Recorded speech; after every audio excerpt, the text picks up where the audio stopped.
И ако и вие планувате да посетите Куба, изгледайте това видео до края.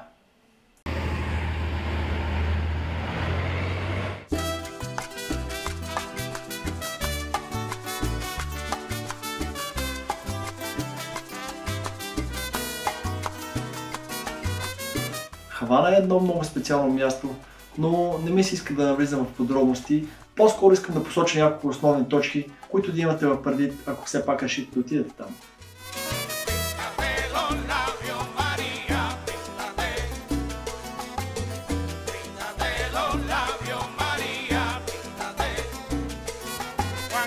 Едно от основните неща, които трябва да знаете, е, че страната в момента е изключително бедна. Според наш познат, който работи като гид от 20 на години в страната, в момента Куба е в критичната си точка.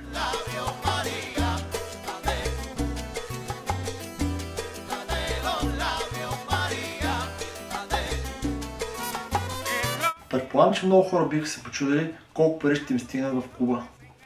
Кой колкото има.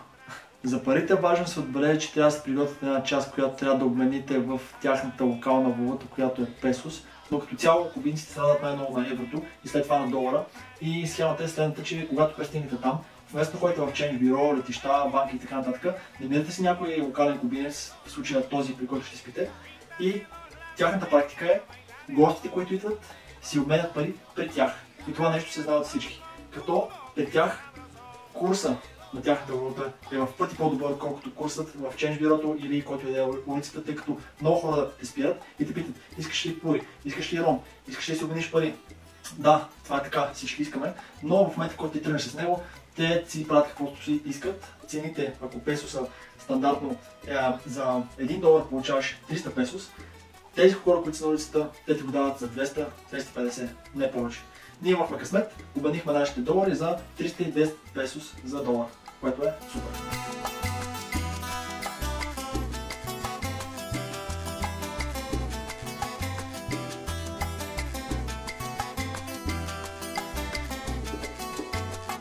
Ако имате как, намерете се да спите в някоя къща за гости при някое кубинско семейство. Ние извадихме късмет, тъй като чрез познат спахме при едно семейство кубинци в една от тяхните автентични кубински къщи, която беше с 5 метра високи тавани, с уникални плочки и като цяло беше като един малък дворец. Цените варират навсякъде, но средно за един обяд за двама души е между 20, 30 и $40. Най-скъпото, което платихме, беше около $60 с бакшиша. Колко пари се остават като бакшиш? Това нещо също е доста строго индивидуално, но хората се радват на $1 бакшиш, независимо от типа услуга. Също така много важно да се пазите за такси, тъй като шофьорите могат да ви обявят всякаква цена. И имайте предвид, че почти никой не говори английски.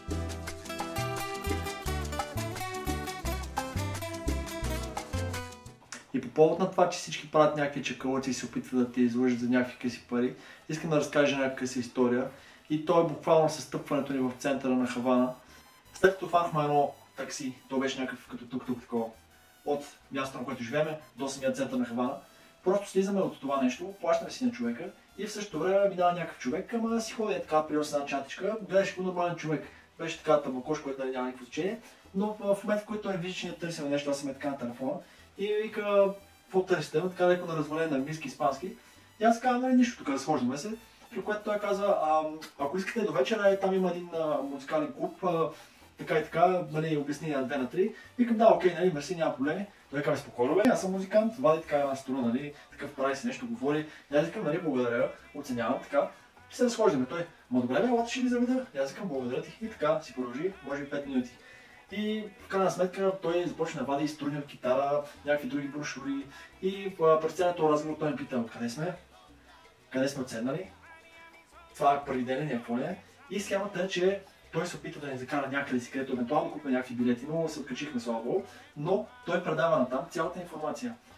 Къде спим, кога сме дошли, откъде сме, трето, пето, шесто, и следващия, който ни среща, започва да ни обяснява: аз те видях сутринта, мен и кой си булеват, тък му излизахте от вашата къща, познахте по брадичката или по роката на приятелката ти, и едва ли не почва да върва тази така схема и крайната цел е да отидеш да си купиш някакви фалшиви пули, тъй като аз пуша пули от време на време, много държави се намерят пули. И в този въпросния ден, от първият човек, който срещахме до последния, постоянно ми обяснява как трябва да отидем на кое си място, тъй като днес е бил фестивал на пурата, остават още 30 минути и това цялото нещо за 30 минути и фестивал на пурата го чухме от поне 4 човека или 5. Като накрая последния, нали, то това историята продължава, че някои човек се задиха да ни кажат, че са ни видяли, трето, пето, шесто, нали, фактически последният човек, тъй като аз наистина вече викам, окей, подавайте, той понеже има една такава голяма сграда, нали, това е някаква бивша фабрика за табак, то си пише, нали, обаче тя не работи видимо доста години и фактически зад нея този човек ми обяснява, там хората от Куба днес парите са на половин цена, парите от печалата ще отидат за някаква благотворителна дейност, нали.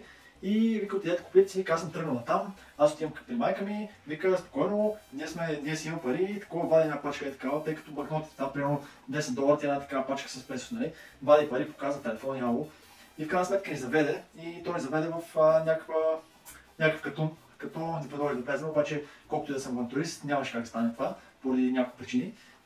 И все пак човека казах, донеси да видя какво предлагате, изкочи някакъв скакалец, показва ми някаква кутия с пури, които бяха кухива, само че метен кухива, нали. Така видимо добре направени, но аз казах благодаря ти, нали, Трето Петро. Не бяха много доволни, че нямаше как да си купа, защото си казаха, сега ще звънна тук на един познат, който живее, да ми каже дали това наистина е така. И в момента, в който ми казах, че ще звънна, просто те отидоха всеки в различна посока и тук е моментът да отбележа, че като цяло може да се разчита на полицията в Куба, тъй като законите все още са им доста сериозни и ако някой реши да те по някакъв начин нещо да ти направи, нали, да си може да те опере или нещо друго, което в абсолютно смисъл от нашия опит няма как да стане. Полицията е на твоя страна, много са им строги законите и от тази гледна точка няма за какво да се притеснявате, доста е безопасно, но най-вече трябва да се пазите от това някой да ви преметне, тъй като те са супер сладкодумни, много се кефат, казват ти, че си кубинец, радват ли, че си от България. И всъщност ние нали си имаме още един момент с това, че България и Куба са били приятелски държави. Аз също така се радвах, че те се радват, че аз съм в България и прочие и прочие.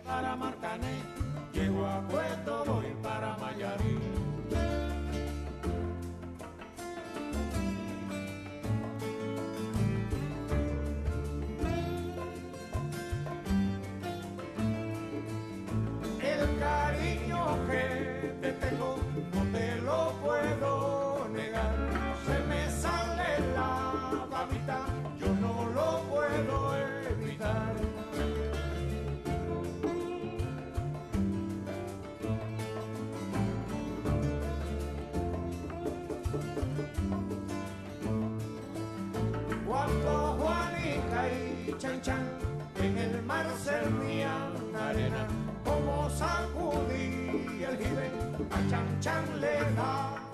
За мен лично Хавана е едно място, което няма аналог. Просто трябва да го видиш, за да разбереш какво има предвид.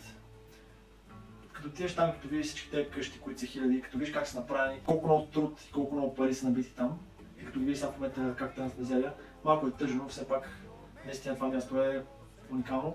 И както нашия познат каза, че това място е било Монте-Карлото на Карибите, аз бих казал, че е било перото в короната на Карибите, защото скандално, много е било хубаво.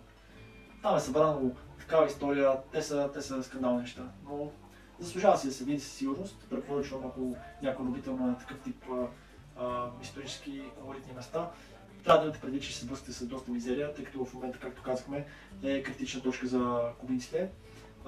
В целият център е адски мръсно, навсякъде не на тоалета, тъй като той е видимо, че има доста спукани канализационни тръби. Цяла самата държава, доколкото историята говори, вече около 70 години е под всякакви санкции и рестрикции, но тъй като е остров, предполагам, че е една от основните причини да нямат нищичко. Дори почвата им е такава на червеникава, в която почти нищо не расте и няма къде да си купиш картофи, няма къде да си купиш ориз, няма къде да си купиш яйца. Аз на едно единствено място видях да се продават яйца и то беше една цяла кора яйца, която не знам колко яйца са там, примерно 30 яйца, са $12 на заплата 20. Друго нещо, което със сигурност е важно, е да не забравяйте да си купите някакви медикаменти, колко успокояващи, мазила против слънце, хидратиращи кремове и някакви такива подобни, може и витаминчета, такива неща, тъй като е доста сложно с медикаменти и с аптеките. Също така е написан закон, когато си тръгвате да оставите каквото имате на вашите домакини в знак на уважение, хората наистина се радват и го оценяват. И не на последно място, ако някой възнамерява да посети Куба в най-скоро време, мога да ви дам номера на хората, при които спахме ние, много готини хора. Къщата е брутална. И другото, което е, мога да дам номер за такси, защото и това е малко сложно да попаднеш на точен човек. Ние за щастие попаднахме на едно момче, Хосе, много голям пич, много добри цени, така, защото всеки да ни гледат изплати. Но това момче е, нали, супер примерен. И за финал какво да кажа, освен да ви пожелая на всички да отидете до Куба и на всякакви други такива места, които вие си пожелаете. И най-вече бъдете здрави!